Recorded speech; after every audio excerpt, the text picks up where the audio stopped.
Hi നമസ്കാരം, എല്ലാവർക്കും എൻ്റെ ഒരു പുതിയൊരു വീഡിയോയിലേക്ക് സ്വാഗതം. അപ്പോൾ ഇന്ന് ഉണ്ടാക്കാൻ പോകുന്നത് മാമ്പഴ പുളിശ്ശേരിയാണ് കേട്ടോ.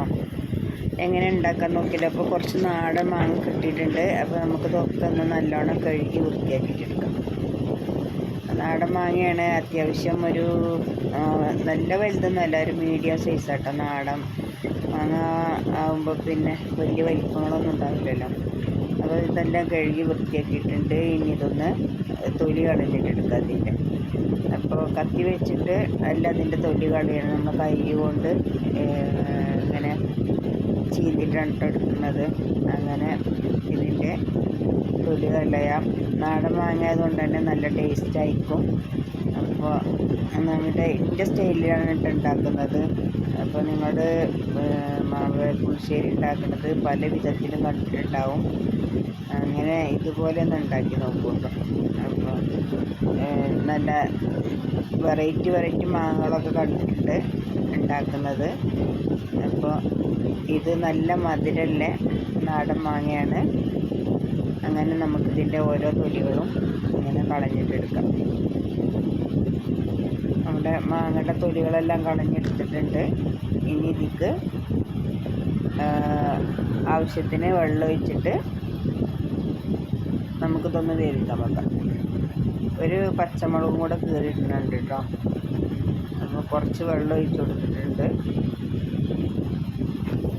അതുപോലെ അതിക്ക് ഒരു പച്ചമുളകും കൂടെ കീറിയിട്ട് കൊടുത്തിട്ടുണ്ട്.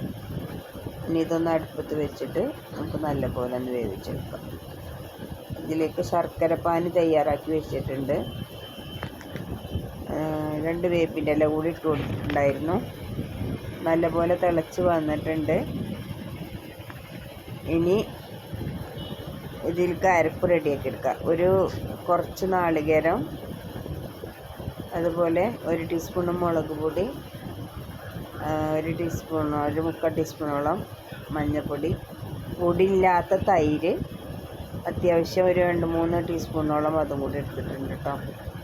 ഇനി ഇതൊന്ന് നന്നായിട്ട് നമുക്ക് അരച്ചെടുത്ത് ഒരു പേസ്റ്റ് രൂപത്തിലാക്കി കൊണ്ടുവന്ന് വന്നിട്ടുണ്ട്. അപ്പോൾ മാങ്ങ അത്യാവശ്യം വെള്ളത്തിൽ കിടന്ന് നല്ലപോലെ തിളക്ക് വന്നിട്ടുണ്ട്. ഇനി അരപ്പ് റെഡി ആയിട്ടുണ്ട്. ഈ രീതിക്ക് നമുക്ക്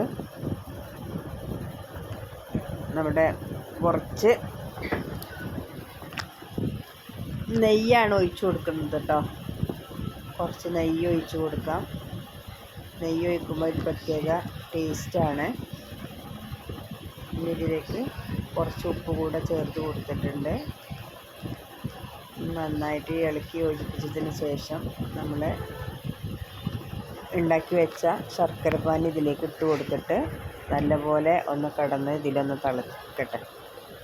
അപ്പോൾ ഇതിൻ്റെ കളറെല്ലാം ഒന്ന് മാറി വരും. നല്ല തിളച്ച് കഴിയുമ്പോൾ ഇതിലേക്ക് ആ ശർക്കരയൊക്കെ പിടിച്ച് കഴിയുമ്പോൾ കുറച്ചും കൂടെ മധുരം ഉണ്ടാകും. കുറച്ചേ എടുത്തിട്ടുള്ളൂ കേട്ടോ. മാങ്ങ തന്നെ നല്ല മധുരമുണ്ട്. അതുകൊണ്ട് ഒരു ശർക്കര എടുത്തിട്ടുള്ളൂ.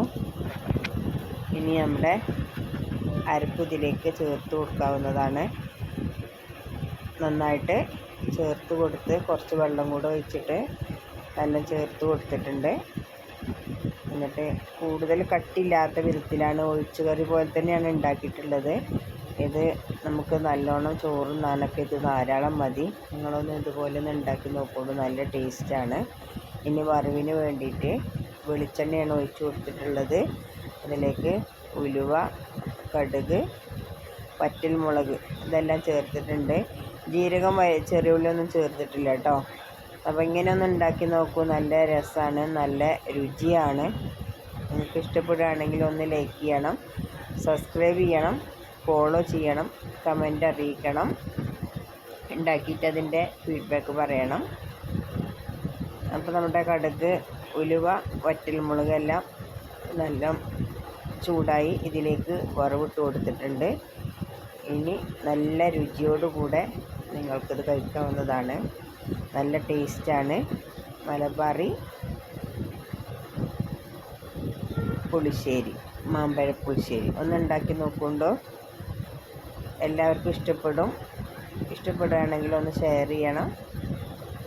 എല്ലാവരോടൊന്ന് അഭിപ്രായം പറഞ്ഞേക്കണം. പുതിയൊരു വീഡിയോയുമായിട്ട് വീണ്ടും വരുന്നതായിരിക്കും.